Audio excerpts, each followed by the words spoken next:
Welcome back, Syndicate members. We're still at First Coast Con, and I just met RL Black. I was walking past your booth, and I saw this wrestling book, which I'm a huge pro wrestling fan, that caught my eye. Then as I looked through the book, I realized this is some really, really good art. So I'm very unfamiliar with this, so tell me about yourself and about your books here. Yeah, I do retro-style comic art, so I do a lot of digital artwork and then buff it up to look like something that you find in your uncle's garage that had been there for a while.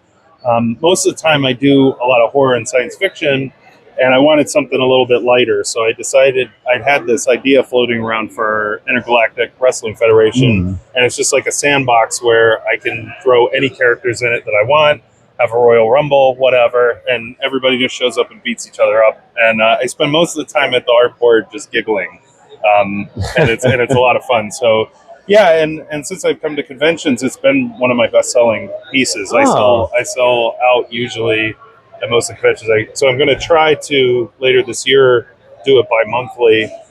Because I've had a lot of requests for like a subscription and stuff like that. Yeah, it's really good. I mean, just flipping through it, I absolutely love it. So I'll definitely be picking up these issues here. Now, you had mentioned this guy over here, this story about a Frankenstein-style character during World War II.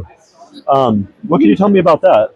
So this was one of the first books I did. I spent quite a few years working on this. Takes place in World War II, features a Frankenstein-type character who's brought back to life and fights the Nazis. It's kind of a recovery story and a finding yourself story. He ends up getting involved with a group of monsters that are trying to do the right thing and become better people, but at the same time, they get caught up in World War II, where the humans are turning into monsters and doing horrible things. And so they kind of have to start to intervene in human history.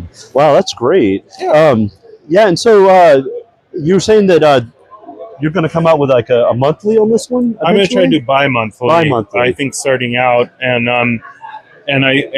because I have a big enough email list now, like I can, I think, publish those, and then as I do them, I'll collect them into like Kickstarters and do like a trade paperback kind of a thing. Wow, that's exciting. No, I kind of did it for fun, and just as a break, and it's just been a really popular thing. And when you go to conventions, there really isn't a lot of wrestling stuff. No, not books for sure. I haven't seen any. And there's been more interest in wrestling comics. It feels like with Daniel Warren Johnson do a power bomb, and then I have a couple friends that do a couple of wrestling. I'm gonna throw one out there. Maybe you don't know about, but it's called Codename Ric Flair.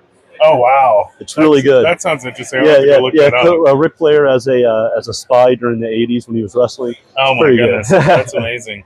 Yeah, no, I'm a huge Ric Flair fan, and actually one of the characters in here is like, I don't want to say loosely based on him, but it like pulls that aura, right? And just the a complete champion, total smack talker.